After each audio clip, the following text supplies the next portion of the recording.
Hi everyone, welcome to the Tyrants In Training podcast. I'm Kevin. You can follow the podcast on Twitter at Tyrants_podcast, by the way. This week we are dealing with an issue that arose in episode 5 of the podcast. That episode's guest was writer and actor Cedric Gegel, and his reign as tyrant of this country was so riddled with scandals, we have to deal with it because his tyranny was way over the line of acceptable tyrannical behaviour.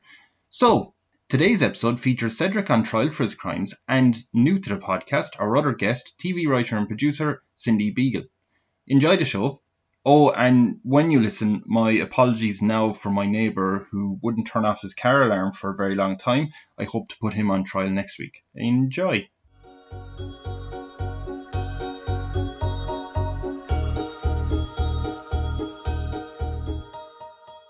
Okay, hello everyone. This is the Tyrants In Training podcast even, and I'm Kevin Ryan. I'm the host. I have two guests today. There is, of course, Cedric Gegel is coming back. Hi, Cedric. No, Hi, actually, I haven't got to the trial yet, so I shouldn't actually just be mean. Hello, Cedric. How's it going? I'm well. How are you? I'm not too bad. So you finished up a play recently about Bobby Kennedy. Yes, I was doing a one-man, hour-and-a-half long play playing Bobby Kennedy, which was a really big challenge and a really nice way to push myself as an actor. And now I've got a couple weeks off before the next film starts, so I'm going back into the film world. So I've got some screenplays I need to catch up on, and maybe a book to read or two. What genre is the next one in? The next one I'm working on is sort of a drama thriller type of situation, which is not my I don't do a lot of thriller stuff, so I'm kind of trying to explore a new genre for myself. I've been doing a lot of drama lately, so I wanted to kind of inject some more action into it. Nice. Well, who I also have is Cindy Begel. Begel? That's first. Oh, thank you. I'm sorry. My name is Kevin anyways. Hello, Cindy. How are you? Good. Thank you for coming on. I know this is like a really weird request when I asked you, will you judge Cedric? And you don't. You'd only seen him on Twitter. Have you've written for a lot of TV shows, right? Yes. So have you ever had to like sort out any drama? Because this might happen in the podcast in this episode. Yes. TV writing is all drama, so don't. Yeah. I mean, on the page and off the page. Off the page. Perfect. Yeah. Comedy writing off the page is a lot of drama. Love it. Okay. I will happily nosy about them after the show. Okay, so I suppose to catch up listeners who might have, it was in season 1 of this podcast. We had Cedric on. Cedric, I mean, you can chime in here and say no if you disagree with anything, but you were the leader of your own country called Naboo. Mm-hmm. By the way, Cindy, I'm going to point out Naboo is a planet named in Star Wars, which you have no interest in. And the funny thing is, you are now going to be the new leader of Naboo. So this is like a walking hell or a waking nightmare for you. Yeah, this is. I'm so sorry. Welcome. Oh, thank you. And I'm pretty sure Cedric, the old leader of Naboo, was trying to get all the cast of Star Wars onto the island, as often as he could. So if they're still there, you're going to be hearing a lot about Star Wars on this island. That'll be the first, since I only watched a few minutes of Star Wars. Okay. Yeah, but on the other hand, Cindy, then you're going to get to hang out with like Adam Driver and Harrison Ford and Mark Hamill. And I'm like, it's some pretty cool people you get to hang out with on the other hand. So you don't even have to like Star Wars. No, that's true. I like all of them. They're unfortunately, you are now called the Most Celebrated Pomp, which is the official title of Naboo, right? The electric car that is used is actually shaped like the Millennium Falcon. So you'll have to be driven around in that, if that's okay. Do I have my family and friends, or I'm by myself? Whichever one. I mean, you can fly them over if you want. Would you prefer that? Yeah, Yeah, I think so. I mean, I want to talk to somebody. Yeah, you can talk to other people. You're not hidden away as the leader. I do have Harrison Ford. That's pretty good. Yeah, Harrison Ford. He could leave at times. Like, he's free to do his own thing, unless you don't want him to. But yeah, I mean, you are the boss on Naboo now. You I were do in want to charge. ask a clarifying question. You said the electric vehicles are shaped like the Millennium Falcon. Are there vehicles now on the island? Because there were no, when I was in charge, we were completely green, just bikes and walkways. So Well, you had said like ambulances and fire brigades and stuff like Well, that. So sure. This is yeah, true. so they did bring in a Millennium Falcon styled electric car just for the leader after. Oh, okay. They Well, assumed. that's nice. Yeah. Hey, it's not going to go nice for you, Cedric. I'm going to tell you right now. Just saying. That's nice. Yeah, that's fair enough. Cindy, by the way, do you think you would make a good leader? No. I mean, I'll tell you why. yes, Because I'm really bossy, but nobody wants to listen to me. but now they will. Now they do want to, by the way. They have like all rejoiced when you got here. Oh, Yeah, no, you are much popular than the old M.C.P. So everyone is on board. Sorry, Cedric, but everyone is on board. I was elected fairly. Yeah, no, you were the only choice, but it was because they said you were the only choice we will have. Either this country goes, down to Atlantis, or we get you in. So they are all about you. Do you have any idea what your slogan would be? Oh boy. Yes. No Star Wars. No Star Wars. See, you're hitting it early. And you know what? They went tough but fair. New attitude, new ideas. That's what we need around here. Yeah. Yeah, comedy only. Only comedy, and no sci-fi comedy or no Star Wars comedy. No. None of that. It's like grounded. Yeah. No. I can't follow the plot in things like Star Wars and Raiders and all that stuff. So no, just like fun comedy. The brilliant thing is when we put up that sign saying no Star Wars, only comedy, the paint hadn't dried on the star, so it actually got rid of the star bit. So now it just says no wars, only comedy. So people love you. They love that message. They think it's fantastic. Yeah. That's really good. It's brilliant. So we do have news that we just want to say. There was an investigation that was ongoing just before you got in. Captain Adam had started this investigation just because of public pressure. It was to investigate the alleged many crimes of the first M.C.P. That was Cedric Gegel. We do have an artist sketch of Cedric. Oh, no. Now, I appreciate this is a podcast, so listeners are just like, what's this mean? But we do, apparently done by Jessica, who is just, basically it's my fiance who just said her name was Jessica. And this is apparently the man. You're still on trial, Cedric. Regardless, this isn't another man. But it's a potato-shaped man. And I believe the person who witnessed Cedric described to the artist that he had a very Bobby Kennedy nose, and that's what was drawn. As Celine was befuddled by, who's Bobby Kennedy? I don't really know about American politics. So yes, that's the guy. We have him arrested. Because you're the boss, Cindy, do you want us just to have him in handcuffs? He's a dangerous man. Should we go with Hannibal Lecter and, tie him up, or? Well, is he funny? I think it's hilarious. I think his podcast is hilarious. I mean, that's kind of important to me, Okay. So like, if he has a good sense of humor, it's going to be a little bit hard for me to be impartial, because if he makes me laugh during the trial, that will win points. So I'm really looking forward to seeing if his crimes were funny. Well, the prosecution team are working on getting Taika Waititi in as a lawyer, just to give you a few jokes as well. So I like that. Don't immediately side with Cedric yet. But when to me, like a real crime would be like if he used puns. Oh shit! Well, this has been very, very fun, and I'm gonna have to leave now because puns are about 79% of my humor. This trial just keeps getting worse and worse for Cindy. So we're gonna bring him into the court. You're the only judge. Seemingly no jury. Everyone is biased. You're the only one who's unbiased on the country of Naboo. When we bring him in, will we bring him in only in handcuffs, or do you want us to like strap him down to like when they brought in Hannibal Lecter? Straight jacket? Yeah, do you want? Yeah. I don't know. I would put him in a little clown suit. Put him in a clown suit. Embarrass him. Love it. Right? Get him off edge. Okay.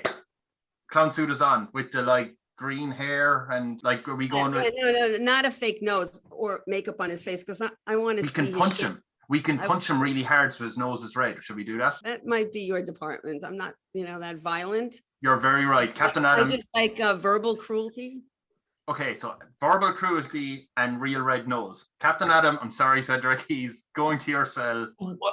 You're all right, right? There's good medical care in the country, so you're fine afterwards. Okay, I guess. Okay, clown suit, possibly a broken nose. And Captain Adam and I used to be friends, so this is a little macabre, but sure. He did say, Cedric, you're all right, you stupid son of a... Okay, so what I'm going to do is we're just going to start with just quick opening statements. Do you want to go first, Cedric, or? Oh, no. You go first.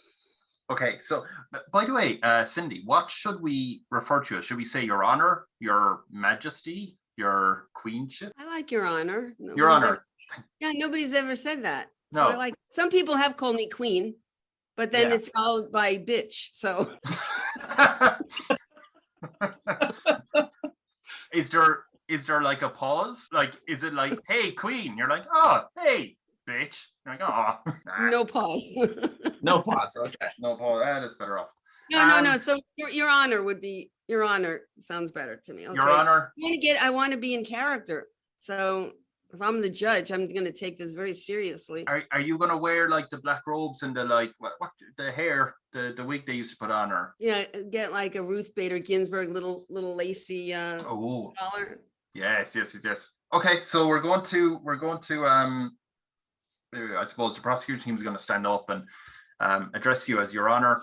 We have today, Your Honor, again, a man here. He used to be in charge, as you know. He was the first leader of the country of Naboo. He's standing over there in a clown's outfit, which seems to be the new tradition when people are accused or on trial. Throughout his reign, okay, there's only one word for it. He was a tyrant.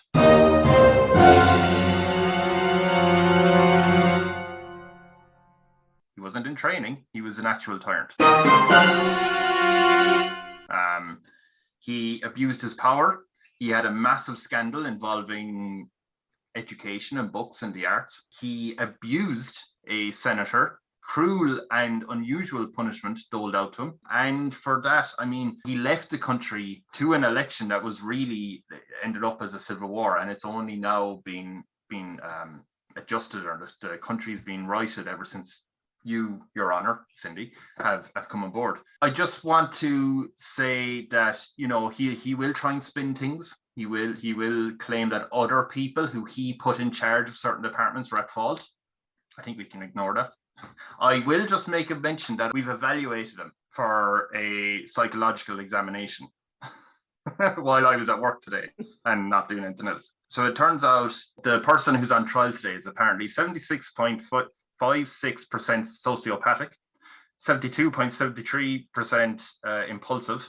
Just to put it out there, that's a professional evaluation from quickevaluation.com.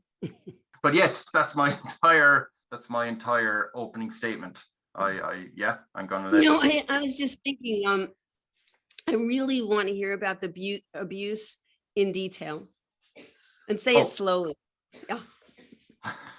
You seem awfully delighted. Yeah, it seems a little exciting, Well, can the defense make its opening statement, and go ahead, and the lies can continue? Go ahead. Objection already, but go ahead. Your Honor, it is truly my honor to stand before you today, continuing the grand tradition of most celebrated pomps in our glorious, magnificent sanctuary of Naboo. I would like to say that what the prosecution began with was saying that I would try to blame this on other people, different people I had placed in charge. This was the biggest of the many lies told over the last 5 minutes. It does not go on multiple people. It goes on one person who goes by the name of Brian. And the idea that I left the country to an election that led to a civil war is, frankly, hysterical.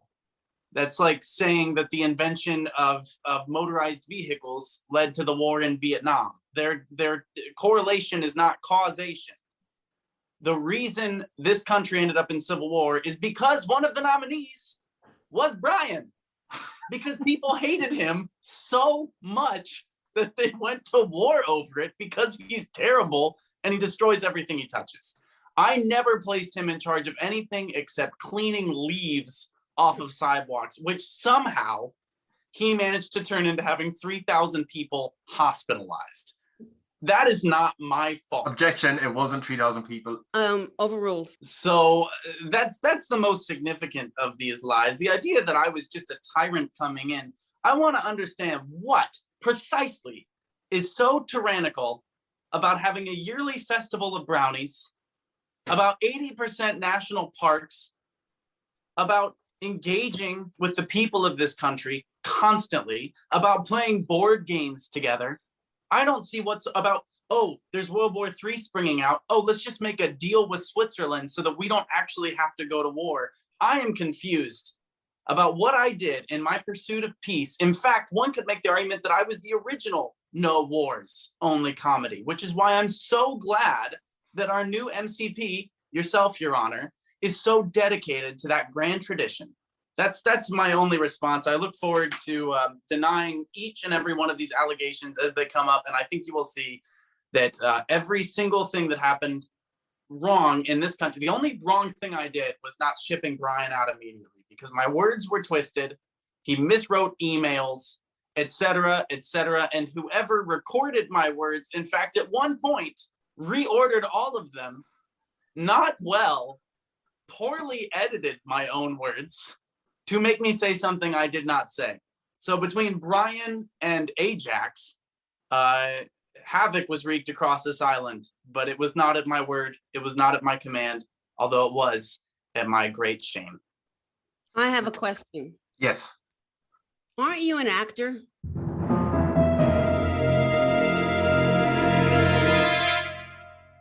I do dabble in the world of pretending. So how do I know you're not acting now? Yes, and can I just make a point? Recently, Cedric starred in a very well received one-man play about Bobby Kennedy, where he did many a monologue. So if he sounds more polished than I, it's because I'm terrible at my job, and he's very good. And here's the other thing: is he said that he went into a restaurant and they said to him, "Hi, Bobby Kennedy," which meant that he was very good at that role. That they mistook him for the dead Bobby Kennedy is pretty good. So I'm taking that into account that he's an actor. What a beautiful statement, Your Honor. I feel that it should only, Your Honor, and I understand your trepidation. I feel that it should only be taken into account what concepts, I won't call them facts, but what concepts are presented by the prosecution and what the response is. I mean, ultimately, all either of us are trying to do is convince you of a single viewpoint, and whether or not I've played certain characters in the past, I don't think my playing Black Stash in Peter and the Starcatcher has any bearing on whether or not Brian committed awful war crimes and somehow I'm the one on trial. Okay, well, I will take that into consideration. But I just want one other question about acting. Do you consider yourself a good actor? I consider myself an actor that is constantly trying to get better at my craft. Cagey. I love it. I'm leaving. You've got this, Cindy. Okay, so Your Honor, may the prosecution team, may we deliver what we recommend should be the punishment for his obvious crimes? I would say the jury is not in, literally and figuratively. So yes, go ahead. So what we propose is, first of all, the obvious sentence should include prison for life. Okay, man can't be let out to cause havoc in this country or any country. On top of that, we want to add in a few more stipulations. He can never use curse words. He has to rewrite a logline for the same generic action movie every single day for the rest of his life. I like that. He has to shower with 2 jackets and 3 pants on. What was that one? Wait, go back. What was that one? He has to shower with 2 jackets and 3 pants on. Okay, I like that. That's good. I like it. A guard will whistle the wrong tune to his favorite animated TV show every night as he goes to sleep. And of course, the 2 that are standard in this country, he has to eat at meal times with a selection of people that he likes, but he wouldn't really be pals with them. So it's a bit awkward. And finally, Cedric must read Brian's screenplay every day and make at least 5 pages of notes, even though that screenplay is just going to be the same one every single day, but one word changed on page 6. We think these, once he's found guilty, would be fair and adequate punishment for someone so guilty. You know, I haven't come to any conclusions yet, but yes, because it's comedy, you know, it's comedy always, right? What was it? No wars, only comedy. Yes. I would like to see him strapped to a chair, and I would like to see bad jokes, him like have to listen to bad jokes for eternity. I would like people to say things and then like always say, just kidding, just kidding.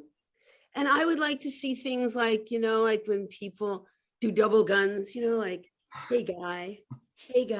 I would like all those irritating things where people think they're funny and they're not, just to torment him if I decide that way.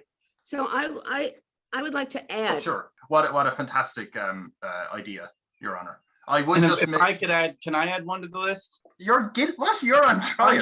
I have one to propose, which is that I have to eat like a pan of brownies and watch whatever movie I want every day. Why? You know what? They're going to be plastic. There'll always be one plasticized brownie in there, so you'll never know when you bite into the one that's going to like ruin. No, I like that. I like how scary that is. So I do want to bring up, Cedric had mentioned in his opening statement that he refuted the idea that he would blame multiple people, if you remember that, Your Honor, right? He said that, no, I wouldn't blame multiple people, I'll blame one person. It's Brian. Brian was at fault for all these different things. You might remember at the end of his opening statement, he suddenly threw the name Ajax into it. He suddenly said, Brian and Ajax, they did everything, they were at fault. So I will also make note that he started off with, I'd only blame one person, and suddenly at the end he was adding in another person. Well, like he said, he's not that trustworthy, really. If he's acting, he's also a writer, so he's creating his own scenario. It's a little hard for me to tell at this moment what's true and what's not. I need to hear more. I don't know. Right. Well, Your Honor, if I may, it is hard to tell what's true and what's not. And part of the issue of that is that Kevin is deliberately misrepresenting events, and including what I said. The reason that I said that I would only blame Brian is because Ajax has already been tried and found guilty for his crimes. We don't believe in double jeopardy. I'm not going to relitigate that whole situation. Ajax is out of this equation. And what Ajax did wrong ultimately goes back to Brian anyway, because what Ajax did is because of a message that Brian gave him that twisted my words. So even that goes back to Brian. So of course, I'm not going to try to throw Ajax anywhere here because he's already been tried, and that wouldn't be fair. So again, this is a situation of Kevin taking something that was said, relying on you not knowing what happened and trying to imply that I'm lying or twisting things. This is Kevin trying to exploit you. Can I just add in there? He is right that Ajax is in prison for the rest of his life. He is not allowed out. Okay, he has been tried. You may want to know what he did in this case. So obviously, I'm not saying to retry Ajax, but he will have to be brought up in this case to get the full picture of what Cedric did. So if you're happy, I will mention him later on, Your Honor. Yeah, that sounds good. Why not? Mention whoever you want. Yeah. It's all nonsense. So I do just want to, I will bring forward, I guess, the first part of the case, is that I do want to bring up the scandal that Cedric was involved in. It was Bookgate. I'm just going to get my papers here. I have to put in rustling paper and sound effects now. So to summarize what happened, Your Honor, during Bookgate is Cedric, at the time, he hid the existence of some books from the rest of the citizens of Naboo because he didn't like them and he doesn't want to hear them being discussed.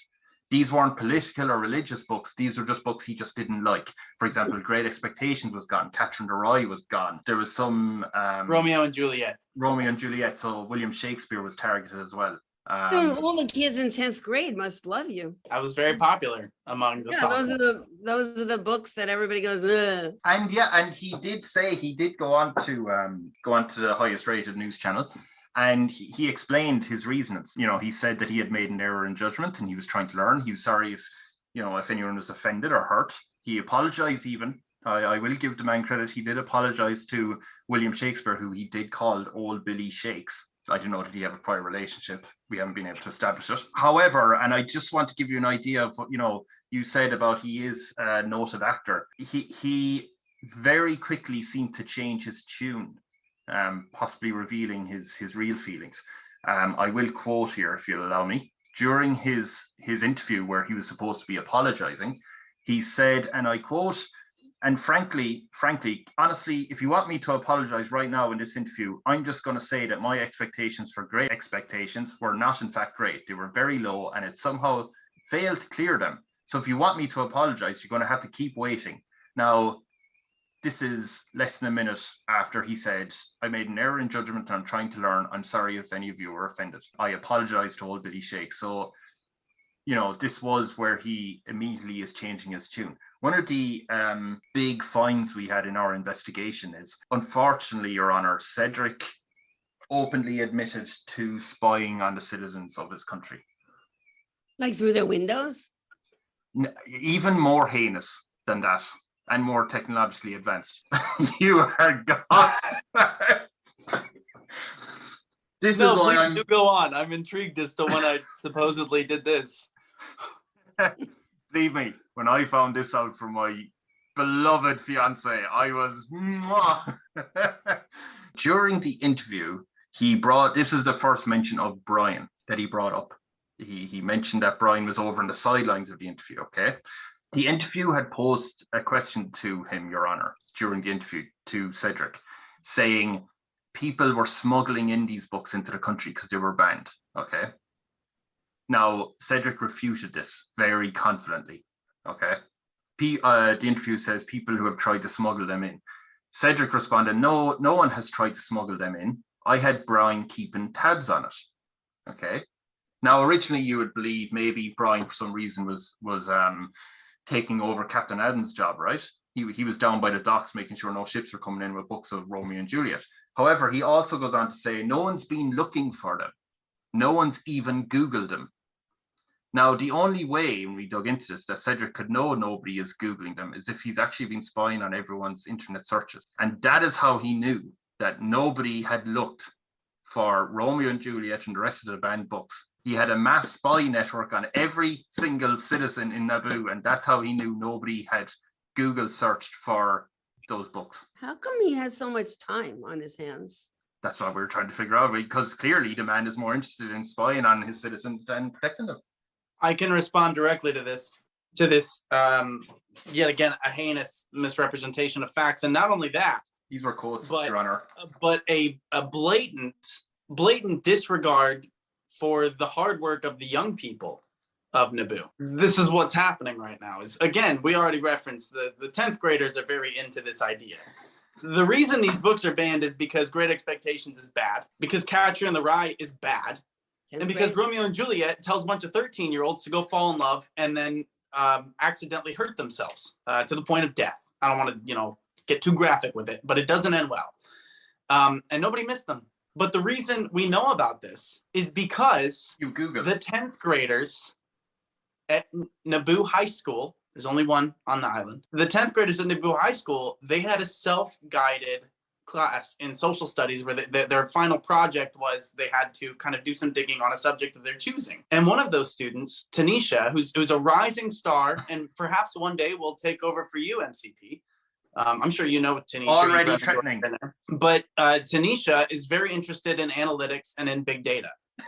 And so Tanisha wanted to try to figure out, what are people looking for? What's the interest of this island? And presented it as a report to our government to say, these are the issues people are seeing. There's too many leaves in the streets, which is how we ended up putting Brian on that, which if I did make a mistake, that was one of them.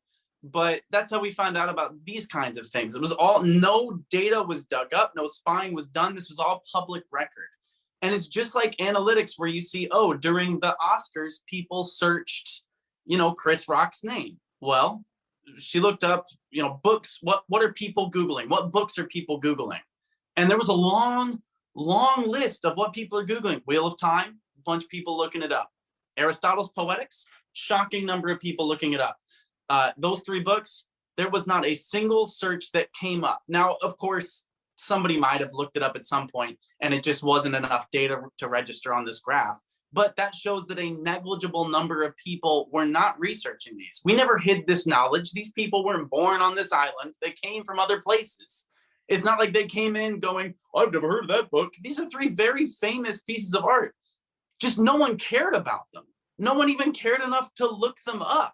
It's like looking up the Cincinnati Reds right now. Everyone's like, who cares? They're terrible. We don't care about them. So they just ignore them. They forget they exist, and that's perfectly okay. So again, even the most base amount of research will show Tanisha's paper, which is extremely well written, which won her a scholarship. And I can't believe that they would disregard this in an effort to smear my name and to misrepresent the facts. I'm deeply offended, and I'm also proud of Tanisha and her work. You know what?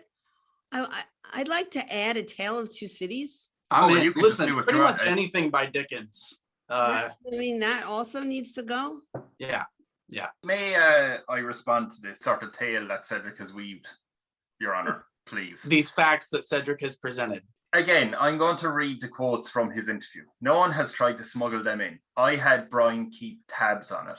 Now, if I come to you and say, hey, I've done a wonderful picture of me running through a field, you say, oh, that's lovely. You don't say, Jim kept tabs on the paintings in the city. You say, Kevin came to me with a lovely painting. You don't say, Brian, keep tabs on it. Now, I will also mention, this is a bit earlier than I wanted to, but with Brian there saying, keeping tabs on it, Cedric has a habit of using Brian when needed. So he will say that when he was leaving, he never had any ill will towards Brian. And yet Brian was seemingly the first person that Tanisha went to with this data because he was such an integral part of Cedric's government. Objection. No one's even Googled him. I mean, this isn't Tanisha sitting down at 13-year-old going, oh, I'm going to check the whole country the whole time. This ban had been in place for a long time, and he was certain nobody was Googling them because Brian was in charge keeping tabs on it. Okay, I have a question. Mm-hmm. This is like really important too. Yes. Has anyone ever seen Brian, or is this his alter ego? Me? No. There is a Brian. Has anyone ever seen Cedric and Brian in the same room? Yeah. No, yes, they had. He was in the interview. Yes, he was. Yes, he was. Yes, yeah. That was the one time I believe they were in the same room. I'm actually not sure where Kevin's even remotely going with this. Brian was working at the ports, checking inventory. Like, we're aware of what's coming into this country. We know what's happening. I don't think the Italian. And who else? Your Honor, I have the talking pen. Who else is Tanisha going to go to find out if anyone's tried to bring these books in than the person who's in charge of this? Why was Brian reassigned? Because he failed. That's why. Wasn't he blowing leaves?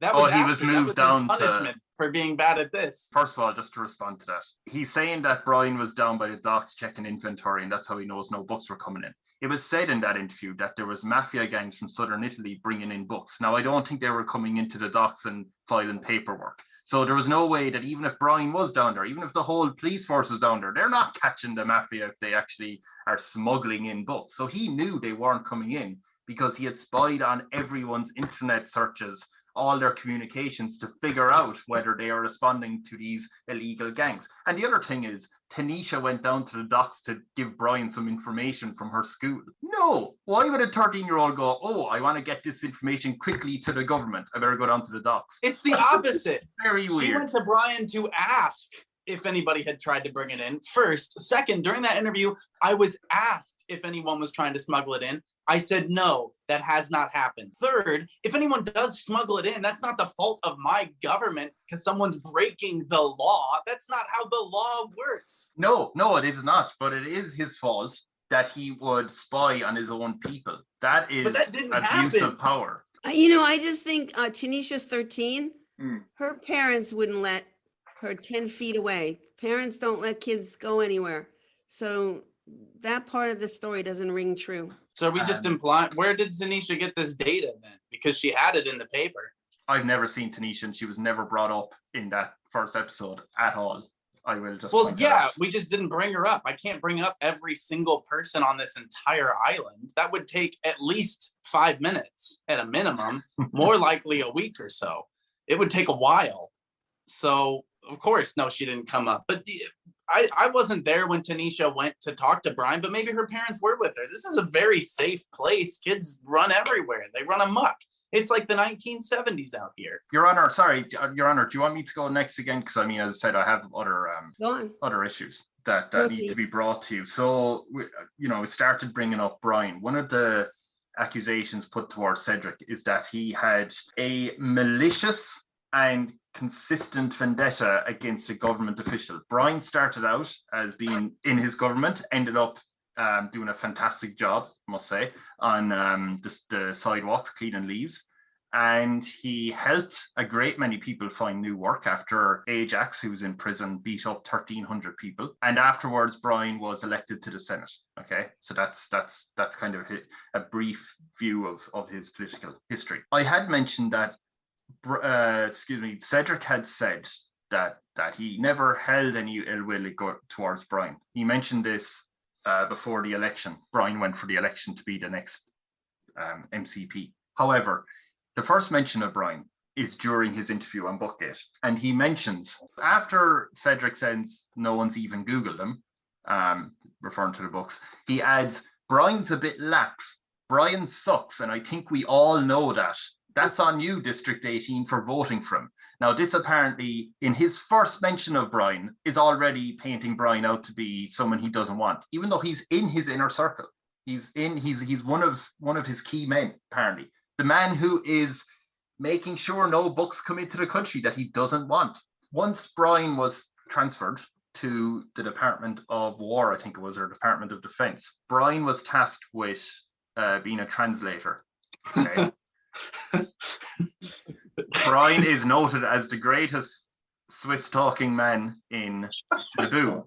That's why he was chosen. Naturally, you choose the best person to speak. An unfortunate new feature in Zoom, where they tried to translate, the language, resulted in Switzerland taking up what Brian had said badly. For that, Cedric punished him severely.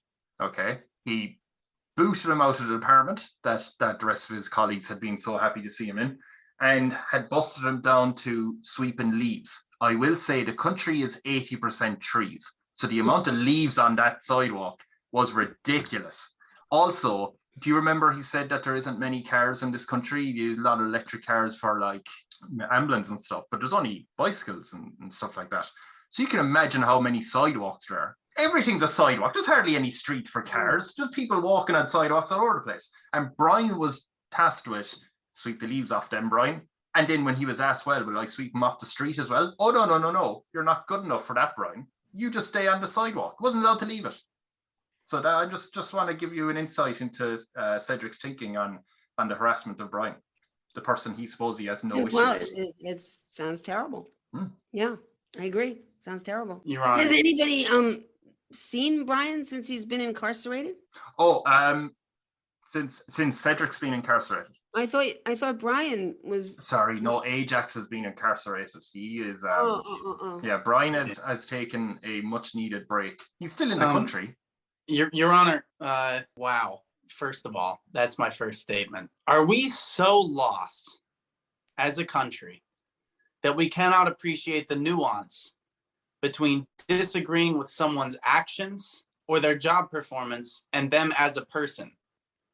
When I say I harbor no ill will toward Brian, I mean I don't want anything bad to happen to him as a person. That doesn't mean I don't want to see consequences for his actions. When he gets transferred, no, in the interview, right, he's in my inner circle. I'm not going to have people in there that I can't trust. And if we can't appreciate that all of that was said with a smile, with a laugh, Brian knew it was a joke.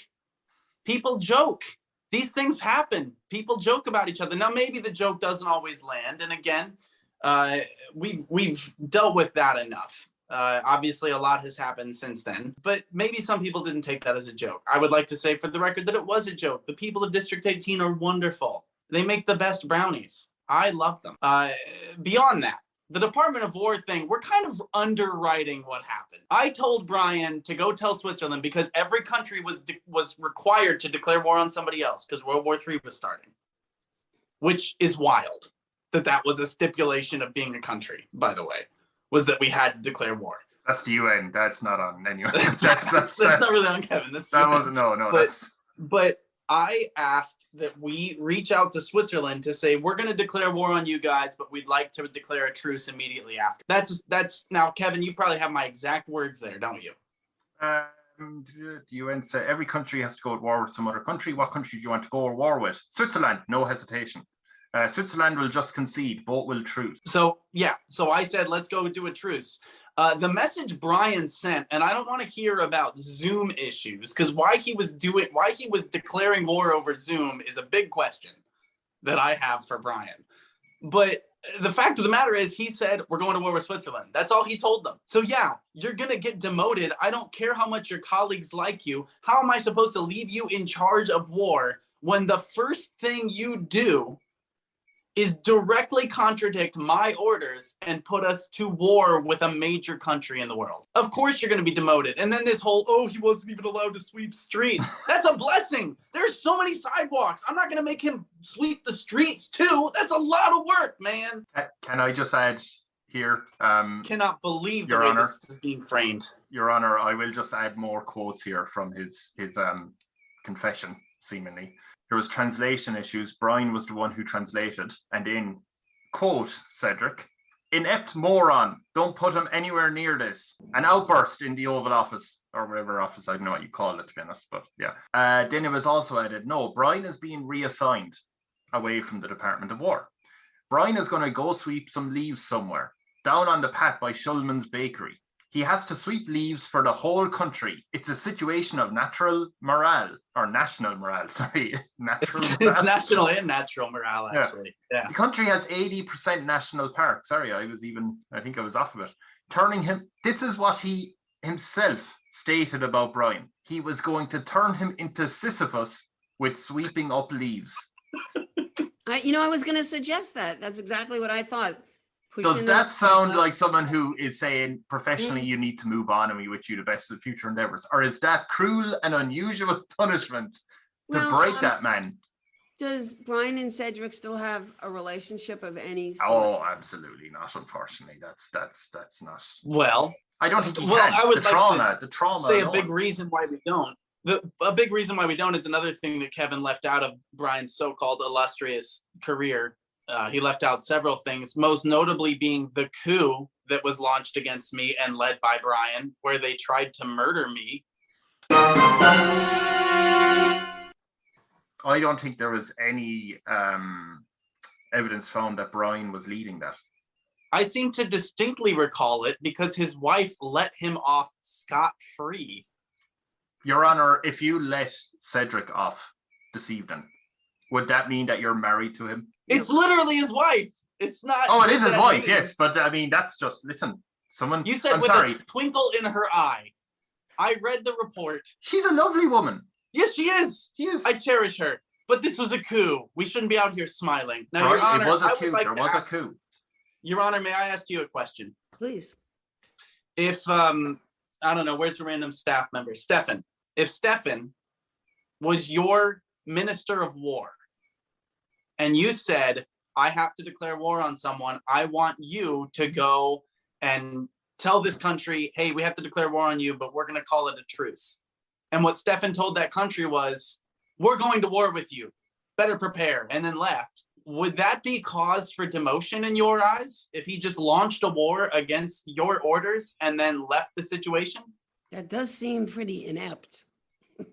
Seems like an inept moron was involved. Would you spend all your time trying to mentally break that man if he did that? Or would you fire him? Which would be your right to do. Or have him sweeping leaves. Yes. Your Honor, may I ask, and this will hopefully be the last time I do this, may I ask a favor of you, Your Honor? Do you have some money to accompany that? I will Venmo. Love it. What a fair judge. Will you count, using the Mississippi method, 1 Mississippi, 2 Mississippi, how long it takes me to say this sentence starting now? I want you to send Brian down to sweep up all the leaves off the sidewalk. I will turn him into my own personal Sisyphus. How long did that take? I would say that was 12 seconds. 12 seconds. So it doesn't sound like I'm taking up all of my time doing this to launch some personal vendetta. It sounds like I took 12 seconds to mete out a pretty weak punishment for starting a world war. But it's I forever. rest. Yeah, it's never ending. Not for me. You just said I used up all of my time, that I was failing in my duties as the leader. Brian was doing a very important job. But you spent the rest of the time watching Tanisha. I met with Tanisha a couple of times. I always meet with the students. They're the future of our country. Your Honor, can I just bring up, because he's painting the picture that, look, I was just dishing out a punishment and I went about my day.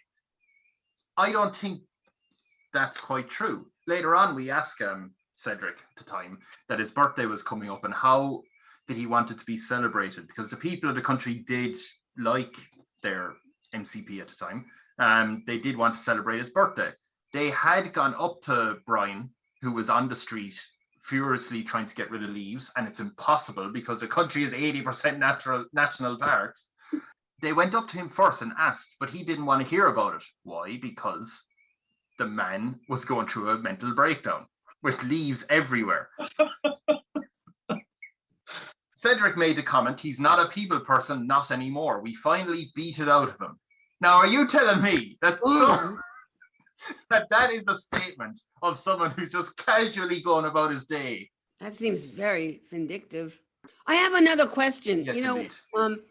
So you said that the country has 80% leaves, but do they have deciduous trees? Is there like 6 months where he doesn't sweep because the leaves are gone?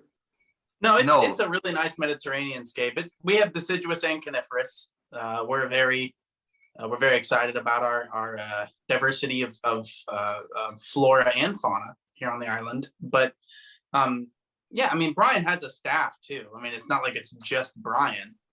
Which again, Kevin wanted to point out that Brian had given jobs to 1,200 people.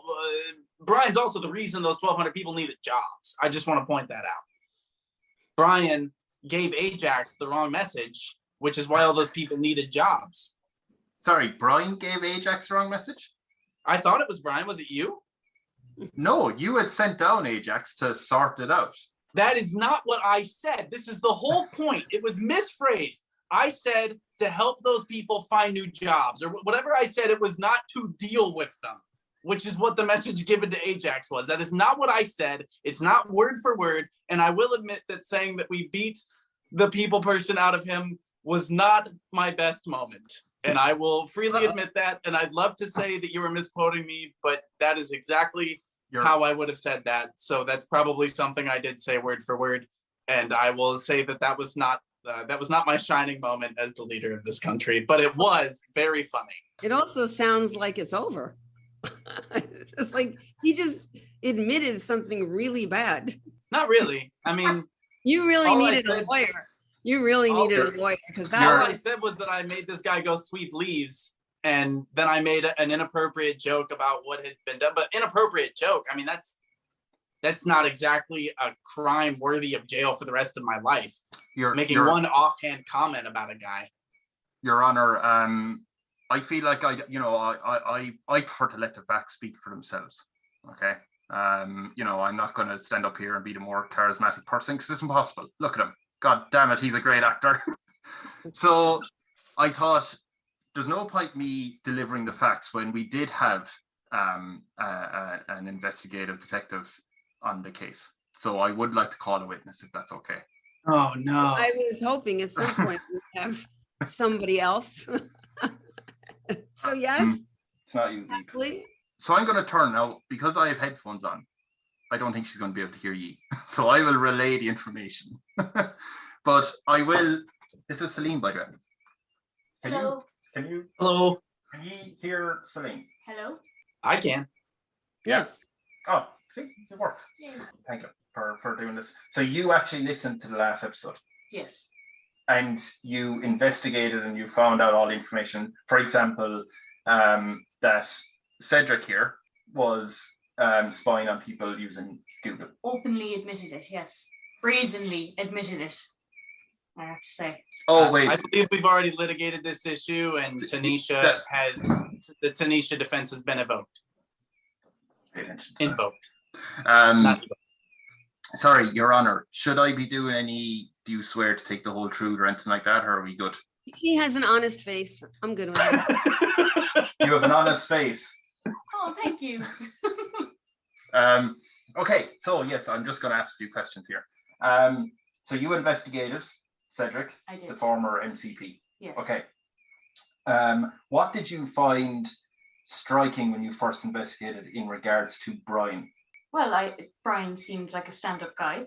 I was surprised by the immediate dislike that the M.C.P. had towards Brian. You know, just it happened straight away. He was not willing to give Brian a chance to really prove the kind of good man that he was. Do you think that suggests that he only put Brian in there as a kind of scapegoat because he did hire him? Yeah, he knew he was going to. He knew that he might fail. Would you confidently say that? I would very confidently say that. Can you say it really confidently? He knew Brian would fail, and he was going to use that against him. No, this is what an awful interview this is. Sorry. Okay. What is the witness's role in this? Oh, she was the lead detective in the whole case. This completely falls apart if she doesn't do well. Well done. Can I ask a question to the witness? I'll throw it to. Do you wanna take the headphones for this? Hello. Hi, thank you for being a part of my trial. I'm sure you're very grateful. I'm very, very grateful for the chance to speak to the truth of what occurred. I would like to ask, simply for your representation of the facts, and again, I appreciate all the research you did and the benefit of a doubt that you may or may not have given me at any given time. I would like to ask, would you see yourself as being an impartial investigator? I went into this, yes, very, very impartially. I had no bias toward either party when I started my research. And I feel that means that I was very impartial during my review. Yeah. Is it true that you are in fact engaged to the prosecutor? Yes, I am. But as discussed earlier, I'm a very honest person with an honest face. That did not impact my review at all. And is it also true that the prosecutor helped translate many of the messages or offer many of the messages to Brian, to Lauren, to Ajax, to Captain Adam, to many members of my administration over the course of our first conversation for Tyrants In Training? Well, if I'm not mistaken, you know, the prosecutor wasn't really involved in Tyrants In Training. That was, you know, just a conversation in your own head. If that sounds incredibly convenient. I think listeners, at least, if not our illustrious honor here, would recognize that the voices do sound weirdly similar. I suppose my next question would be, are you aware via your research that the judge who ended up ruling on the coup attempt, which Brian was involved in, was in fact married to Brian? Yes, I was aware of that. Excellent. So, Your Honor, I would just like to propose that there seems to be a current of people being in committed relationships with those who seem to be against me, also helping rule on whether or not what I did was good, right, and or moral. And that seems problematic to the core to me. But that's her job. Right, but I'm saying she maybe should have recused herself from the situation, given that she had intense personal ties to it. I'm going to allow, because I think she has an honest face. I think she just too. I'm just thinking, you know, it's really hard to remain impartial throughout that. And I agree, she seems very, very nice. I'm just saying it's very convenient that is the case. And maybe everything should be taken with a slight grain of salt. If you're going to take a grain of salt against me for being an actor, which is completely fair, I've been in some bad things, then maybe that should be taken with a grain of salt as well. Well, there's something else that's disturbing to me. You showed up today without anybody. You have no support. That is because of the prosecution. You have family. I mean, I've been in jail, yes, so I'm kind of used to being by myself. Your Honor, we were unable to find anyone to show up on his behalf. I'm sorry. That doesn't seem overly fair to I me. mean, they even have their cat. Yes, one of them. The others are around. Yeah, you don't even have a cat. I cannot tell you how badly I would like to have a dog, but I travel an awful lot, and it's actually very personal and sad for me. So, Your Honor, can I just ask our expert witness, or not even witness, but the detective, can I ask her one other question? Please. Thank you. During your investigation, you dealt with this coup attempt that was done against Cedric, right? Yes. It was the senators that you found were responsible for it, and they were at the jail for a period of time, Yes. I believe. Cedric has mentioned that Brian was involved in it. I don't know if that's actually true. Can you tell us anything about the investigation? Because your notes suggest that Cedric was very quick to just blame him. Yes. So earlier on in Cedric's time as an M.C.P, there was an issue with the Nissan Leaf at a festival that caused some controversy, of course, and being banned. Being banned, Yes. yes, they were banned and they were brought in. There was circumstantial evidence that suggested that Brian may be involved in this. But What does circumstantial mean? It means that it's not, factual. It's not definite, Okay. evidence.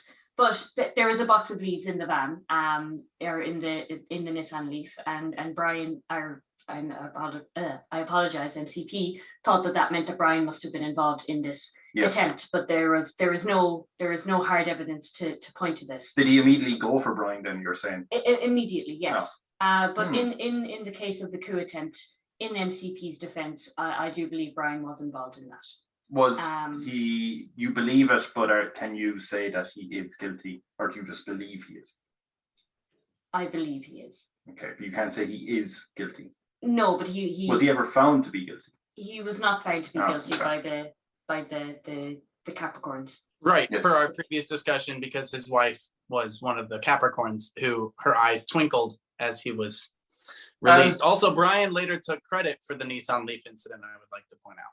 By the way, can I just point out that you said about the judge, his wife ruling. Did she rule for or against his imprisonment?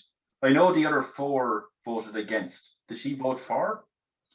She voted for it, Oh. But again, I will add that she, as M.C.P said, she did have a twinkle in her eye when she did so, and she did give Brian a big old kiss. As a wife would, as a loving wife would, and in fairness, she is a very twinkly woman. No, she's great. She's wonderful. I have As are all women. I bear her no ill will. So can I just say that, so on the court records, it shows that she voted for his imprisonment. Yes. Just noting that. Do you think that's very important? I do, Your Honor. What a wonderfully gifted and humorous statement you've just said. Well, this was brought in very, very late in this trial, and this seemed like this is the smoking gun. Is it true or is it not true that was the last vote cast in that trial, that it had already been decided, and that election, that court decision helped kickstart Brian's nomination to become the next M.C.P because he was free? Can I just make a counterpoint to that? He says kickstart his election. I mean, Brian was very popular already. The reason why he was very popular is because he had found jobs for half the workforce that Cedric had fired from the street sweeping operation. Because Brian had hired those people without giving them jobs, without the budget, and had taken them from other well-paying, well-serving jobs, which we would have set them up with, and which Brian eventually did set them up with, which is not an accomplishment necessarily. It's simply within the scope of his duties as a public servant. He got them the jobs that they then lost, and then got them new ones, because the first ones he had gotten them were without permission, without the budget necessary. So then he's simply covering his own mistake. Well, surely we're not going to praise him for that. Do you see, Your Honor? It's an M.C.P who is very focused on what Brian is doing every single day in his very minimal department.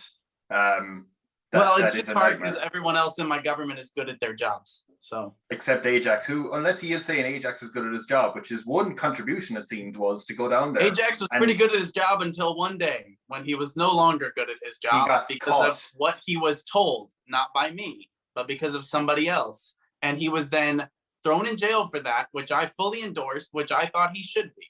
I would say that Ajax is in prison partly because he was left to rot in prison by Cedric once he wasn't useful anymore, which is the same as Brian, who was thrown out onto the street to sweep him. So there seems to be a habit. I would say that Ajax is still in jail because he assaulted 1,300 people and made them all stand up in a line and take a ticket to be smacked. It was really so efficient. Sounds like he's in jail because of that. And if it is because I abandoned him, then it should be a point in my favor that I did, because surely you don't want me sitting there going, yeah, buddy, that's a good decision. So what was Brian's motivation for giving all those people jobs without the budget? Was it to take over, undermine you? What was his motivation? I don't want to speak to his intentions, so I'm going to let the prosecution, who may or may not have been a factor in that intention and decision, make that presentation. Well, I'll speak for Brian. I mean, those people that he hired, I don't think there's anything to say that they were in jobs. Certainly, I'm sure there's a few who are already in jobs, but a lot of them were unemployed. That's why they already liked him. That's factually incorrect. Everybody had jobs. How is that? That's. You're gone off the podium, aren't you? You're just right. Okay. I would like to remind us that it's innocent until proven guilty, and there is absolutely no evidence in the entire transcript, in the entire first conversation, that those people did not have jobs. You are making that up right now for your own convenience, even though I clarified that those people did in fact have jobs.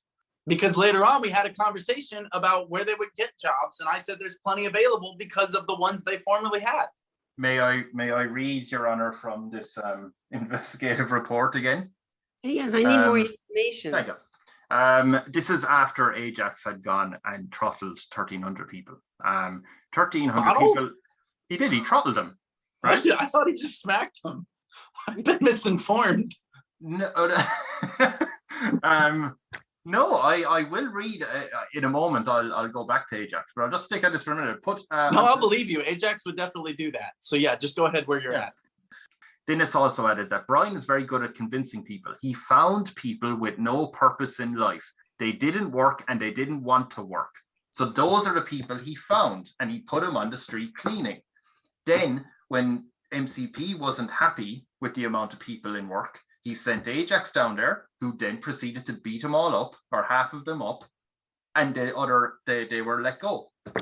Those half that were hospitalized. Objection for implying that I sent Ajax down to beat them up, which I did not. Whatever way you want to frame it, those people were hurt and then they were let go. So I'm being criticized here for offering free public education, for offering 1,300 jobs available for these people. That's what I'm being criticized for, because they were offered jobs that we didn't have the budget for, which means they weren't being paid, which means it's not a job. It's free labor for Brian to get off easier. I just want to clarify that that's what I'm being criticized for. Your Honor, may I ask another question of this? Well, yeah, because he just got some points for that one. Can you read out in your report this line, if you don't mind? 1,300 people have been bruised and hospitalized, added by the M.C.P. by Ajax. Wait, I think that, okay, I might say it again. Sorry, you did a wonderful job. So in the report, it says 1,300 people have been bruised. That is the report given back to M.C.P., who then adds, and hospitalized, which is the comment added by M.C.P. So it wasn't enough that they were bruised. He added that they were hospitalized. So those poor people could have been bruised and walk home going, oh my God, I just got beat up by Ajax, me too. But no, he had Ajax give him a severe throttle. Objection. I did not have Ajax do anything. Ajax did things, who was found guilty for them and is in jail for them. What are you talking about? And also, what would be the motivation? What's the motive? because those people were loyal to their great new boss, Brian, who had found them jobs. As I said, they didn't want to work, so he had given them purpose. M.C.P. couldn't handle that and decided, well, I need to send him down there to teach him a lesson, and used the pretense of, oh, well, the budget is actually going a bit bad, to send him down there. At the time, there was no issue with budget. There was no financial issues. There was, as I pointed out, that's what the evidence says, is that we did not have the budget set aside to pay those people in those jobs. And you can go back and look at the transcript on what I told Ajax, and it was not to quote unquote deal with them. I never said to go hospitalize them. I said to find them new opportunities. I don't know exactly what the quote was, but I promise you it was not go assault 1,300 people and put them in the hospital. That is not what was said. After they had rested, of course, we gave them the best medical care possible. We offered them free education, free jobs. Why would I do that? What would be my motivation for wanting to go injure 1,300 people, citizens, voters, people who are under my care and protection as the M.C.P, who Brian had offered jobs to without being able to pay them just to make his own life easier? This makes no sense. You're projecting. I don't know. That sounds a little bit like retaliation. For what? For Brian being a popular government official. Good for Brian. It seems odd. I gave Brian a very important job, sweeping leaves, because I thought, hey, this is something Brian can do. And it did help him and make him popular. Brian wants to criticize me, but he won't recognize that I gave him the opportunity that made him so popular, because I knew he'd be good at it. An inept moron who he blamed District 18 for letting him into the government in the first place. An inept moron that got us into a war with Switzerland. He's dang good at sweeping sidewalks. You don't want me to go out and do calculus to build the next space shuttle, but I'm really good at putting on a costume and singing and dancing. You People sure have are. different skill sets. Oh, sorry, you don't know this, but he's actually in a clown outfit. If that helps. he's been put in one for our own protection. This is my comfortable space, actually. Yeah, this clown outfit. Your passionate pleas of defense are kind of lost when you have like squeaky shoes and a flower that has water sprinkling out. Well, what is Cedric's popularity quotient now? Oh, I mean, the last we counted was 14%. That's not. It was at 76% when I left office. You can go check the podcast. Oh, it was, yeah. When he left office, it was 76%. Oh, shockingly, a civil war made the popularity of all the public officials fall. Yeah, big surprise. They had to fly in someone that wasn't a citizen of the country to take over. I'm not the only person who took a popularity hit, dude.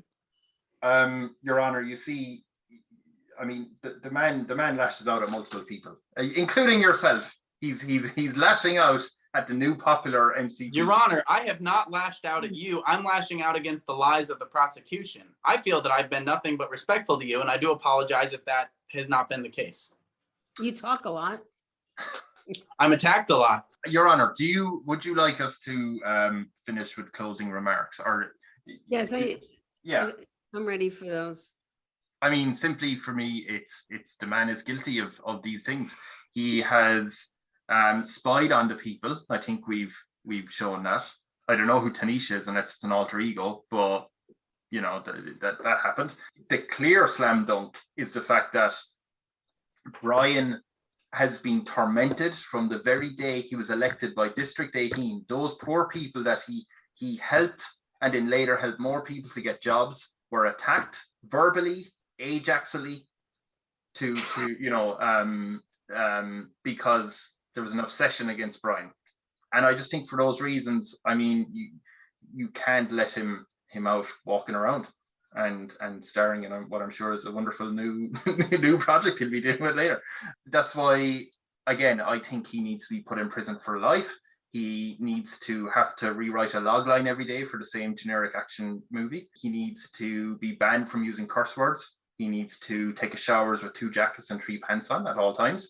He needs to read Brian's screenplay every day and make at least 5 pages of notes on how it can be improved every single day. So I think with those things, and of course the guard whistling the wrong tune to his favorite cartoon show at him, I think those things are only a fair result of everything you've heard here today. And also, you're a fantastic and a lovely person. Say it, Ash. my defense would be that I feel I've properly refuted everything that's been said. There was no spying. Tanisha is real. I don't understand why the prosecution is so effusive in their demands that Tanisha is not downplaying the success of our young people. It really kind of baffles me, especially in such a tumultuous time for our country, that we have hope on the horizon with young people looking up to leaders like yourself, and yet it seems to be so adamant that no, this young person could never have done that. It must be this crazy cooked up conspiracy theory. That makes no sense. This idea that there's a personal vendetta against Brian, I would only ask, why was he so successful at the job I gave him to at sweeping sidewalks, which again is very, very important. There's plenty of evidence of how important that is. I said many times how important it is. Brian helped lead a coup against me. And if you look at my statement when he was found not guilty for that, I said that no matter what the outcome is, I respect the democratic process and the fact that the Capricorns found him not guilty. When he ran for office, I did nothing to stand in his way. I said perhaps it would be unwise for him to do so, given his involvement in several, frankly, insane actions in the past of our island. But if I so ruined his life and ruined his career, then how did he manage to become co-M.C.P. Directly after me? How is that possible? It makes no sense. All of the charges against me are not only wrong, they're kind of buck wild. And I would also like to go back to the opening statement where they supposedly had a psychological assessment done against me. Yes. How can that be done without me even being interviewed or present in the space? That makes no sense. None of these points hold up to even the most light scrutiny, let alone the intense scrutiny and burden of proof that our government requires to find someone guilty. If Brian was found not guilty of leading a coup to which he openly and publicly admitted, then how can I be found guilty of little more than saying a few mild insults, which is certainly legal, if not advisable? I rest my case. Oh, my case is rested too. Your brilliantness. Your Honor. Your Honor.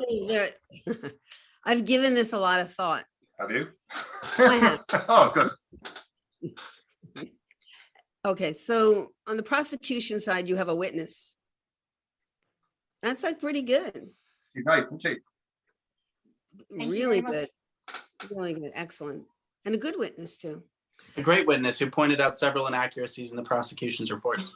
On the defense side, he doesn't seem to have any friends. And that's pretty bad. This has been a lifelong issue for the defense.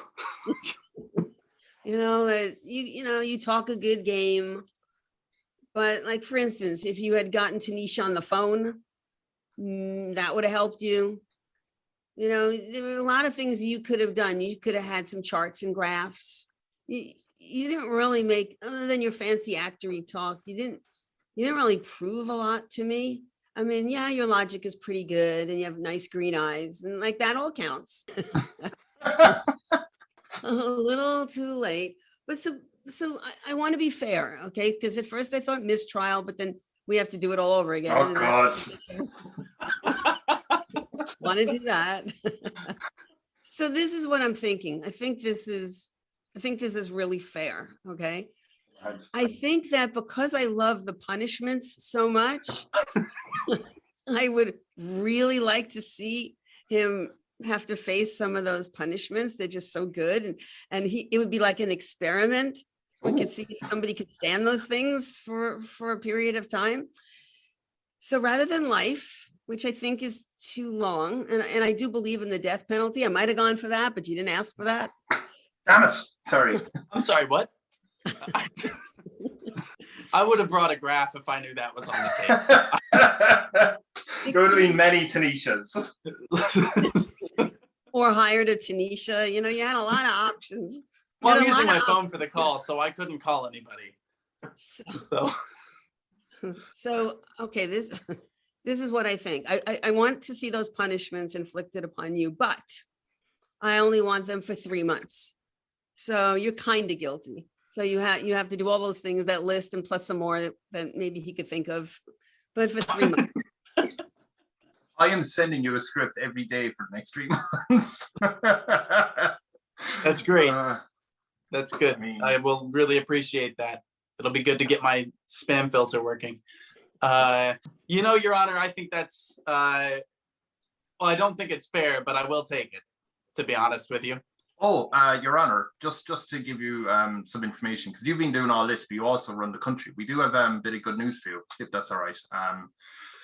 Your head of finance, Paul, has just stuck his head in. He said that the country's doing really well, a lot of money. So do you want us to build you like a big statue or something really big or anything like that? Your Honor, I would caution. I'm sorry. With Paul, just, do what you will. What's the downside? Nothing at all. I think there's about 20 billion in the bank. So the people would love to build you a giant statue or anything, any monument or anything like that. You know what? My favorite pastry are brownies. So I've definitely found the right place. Yes, indeed. Yeah, so the statue should have some brownies in it too. So do you want 50-foot statue with a load of brownies, like holding them up? Perfect. It's going to cost a lot of money. Paul's probably going to get another email. But I have a feeling you're going to hold that against me for misuse of funds. No, not to talk. No, listen, you are you're fantastic. Nothing wrong with that. Yeah, that's not Paul's shtick. Don't worry. Paul does have news. Paul actually just checked the accounts again. M.C.P. It turns out there was an extra zero. It's actually 200 billion. So would you like to build like more brownie statues or? When I was M.C.P, Paul accidentally found out we were like 8 trillion in debt instead of 4 trillion in surplus. I'm pretty sure this is going to flip pretty fast. No.